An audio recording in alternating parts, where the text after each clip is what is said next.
বৰডাংগিৰিকুছি গাঁও পঞ্চায়তত PMAY আঁচনিত ব্যাপক অনিয়ম তালিকাৰ পৰা দুখীয়া হিতাধিকাৰীক বঞ্চিত কৰাৰ অভিযোগ ধনৰ বিনিময়ত ভুৱা হিতাধিকাৰীৰ নাম তালিকাত অন্তৰ্ভুক্তৰ অভিযোগ কামৰূপ জিলাৰ বিহদিয়া জাজিকুনা উন্নয়ন খণ্ডৰ অধীনৰ বৰডাংগিৰিকুছি গাঁও পঞ্চায়তৰ অন্তৰ্গত মহাজানপাৰাৰ ID নম্বৰ থকা দৰিদ্ৰ সীমাৰেখাৰ তলৰ পৰিয়ালৰ নাম হিতাধিকাৰীৰ তালিকাত নথকাকৈ ক্ষোভিত হৈ পৰিছে একাংশ প্ৰকৃত হিতাধিকাৰী ইফালে তালিকাত নাম থকা পৰিয়ালকেইজনৰ ঘৰৰ জৰীপ আৰু জিঅ'টেগ কৰাৰ পিছতো কেৱল দুখীয়া পৰিয়ালকেইজনৰ এনোকে প্ৰমাণপত্ৰ বিচাৰি অযথা হাৰাশাস্তি কৰাৰ অভিযোগ কৰে ৱাৰ্ড সদস্যই উল্লেখ্য যে ইয়াৰ পূৰ্বেও দুখীয়া হিতাধিকাৰীক বঞ্চিত কৰি অনিয়মেৰে ধনৰ বিনিময়ত একাংশ আদ্যৱন্ত লোকক ভুৱা হিতাধিকাৰী সজাই প্ৰধানমন্ত্ৰী আৱাসগৃহ আবণ্টন দিয়াৰ অভিযোগ থকা বৰডাংগিৰিকুছি গাঁও পঞ্চায়তত এইবাৰো একেই অনিয়ম সংঘটিত হোৱাৰ অভিযোগ উত্থাপন হৈছে মহাজনপাৰাত ইয়াকে লৈ এতিয়া সৃষ্টি হৈছে তীব্ৰ প্ৰতিক্ৰিয়াৰ হৈছিল লোকপিয়ল তাৰপিছতে যিবিলাকৰ নাম অহা নাছিল সেইবিলাক তাৰমানে ফটো মাৰিব আহিছিল যেতিয়া ফটো মাৰিব আহিছিল তেতিয়া আমাৰো ফটো মাৰি লৈছে ঘৰটো চাব পাৰে মোৰ কেনেকুৱা পৰহি বৰষুণ দিওঁতে মোৰ মুখত পানী পৰিছে গতিকে তেতিয়া মোৰ নামটো আহিছিল ঠিকেই কিন্তু আজি 3 মাহ আগত যেতিয়া তাৰমানে লিষ্টবিলাক মানে কি আইডিবিলাক যেতিয়া ল'লে জমা বেংকৰ একাউণ্ট বা আধাৰ কাৰ্ড তেতিয়া চালোঁ এই আমাৰ মেম্বাৰজনে ক'লে তোমাৰ নামটো ইয়াত নাই তাৰপিছত মই পঞ্চায়তলৈ গ'লোঁ তেতিয়া এই মুস্তাফ আলী পঞ্চায়ত কাম কৰে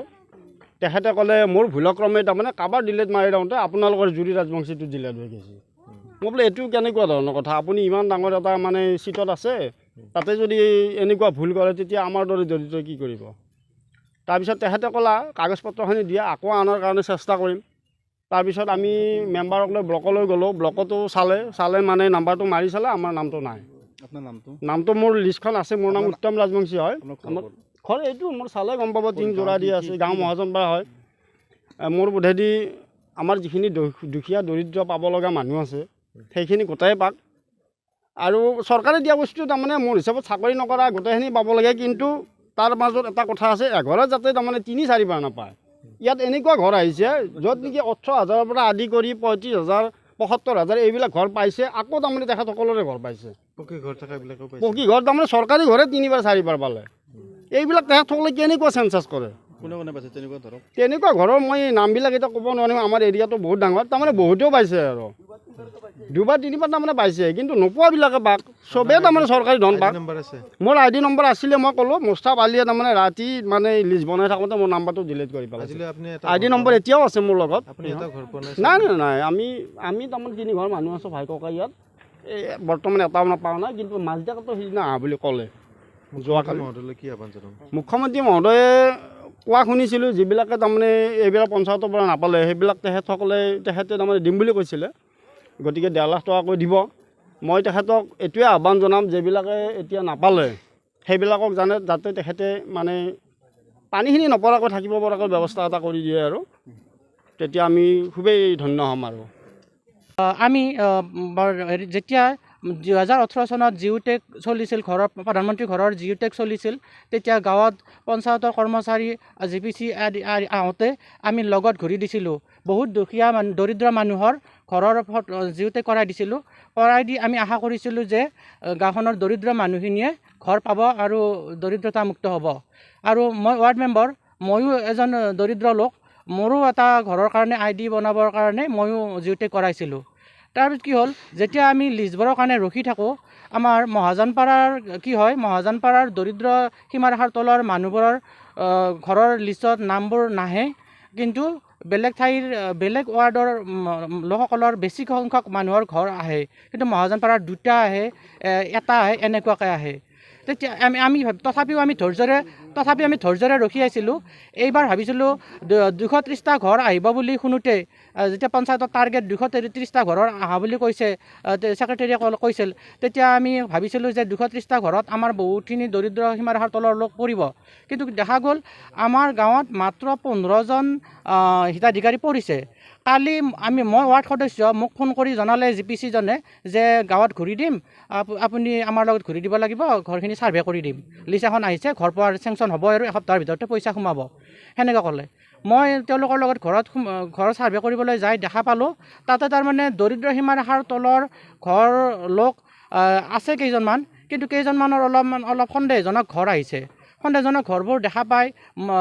তেওঁলোকেও সন্দেহ উপজাই দিলে, কাৰণ তেওঁলোকে কেইজনমানৰ তাৰমানে হেৰি বিচাৰিলে, এই এনোকে বিচাৰিলে আৰু কেইজনমানৰ গাঁওবুঢ়াৰ পৰা চাৰ্টিফিকেট বিচাৰিলে, গাঁও প্ৰধানৰ পৰা,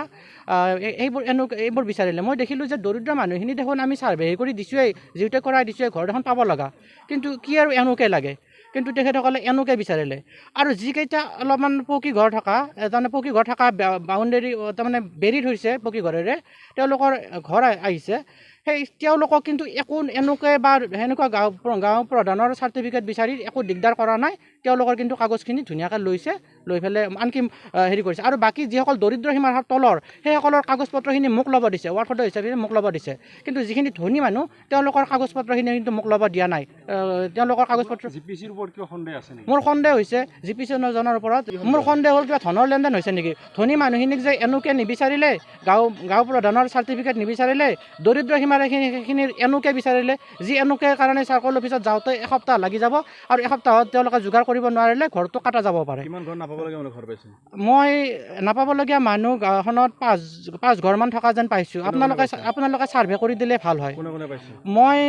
এটা ঘৰ সন্দেহ কৰিছোঁ, হেৰি অনামিকা কলিতা, এইটো তাৰমানে ৰেলৱেত কাম কৰিছিল, বঙাইগাঁও বুলি কয় দেউতাকৰ নাম।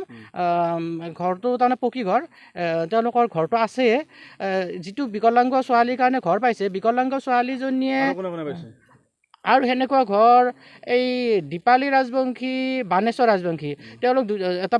এনেকুৱা ধৰণৰ পৰিয়াল এটা পাইছে, কিন্তু তেওঁলোকৰ সৰু পুতেকৰ লগত আছে। সৰু পুতেক মাধৱ ৰাজবংশীৰ ঘৰটো দেখা পাই তেওঁৰ হেৰি যে আপোনালোকে চালে গম পাব যে বহুত ডাঙৰ এটা ঘৰে বান্ধিছে।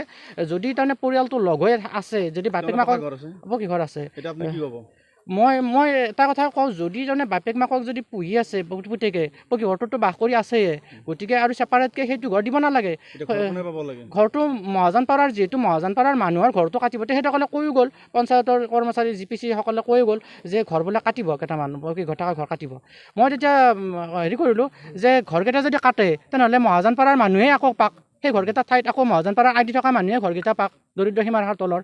কিন্তু কি হয়, আগৰবাৰ এনেকুৱা হৈছে, যেতিয়া 2টা ঘৰ আহিছিল পঞ্চায়তৰ আমাৰ মহাজনপাৰাত, তাৰে এটা ঘৰ কাটিছে, কাটি বেলেগ গাঁৱৰ বেলেগ ৱাৰ্ডৰ মানুহ সোমাই দিছে, কিন্তু আমাৰ গাঁৱৰ মানুহক সোমাই দিয়া নাই। মই ধনৰ লেনদেনত গোটেই পঞ্চায়ততে কোনোবা থকা বুলি এটা সন্দেহ কৰোঁ, আৰু ব্লকৰ কোনোবা জড়িত থকা বুলি সন্দেহ কৰোঁ। Bureau report, any Bharat 24।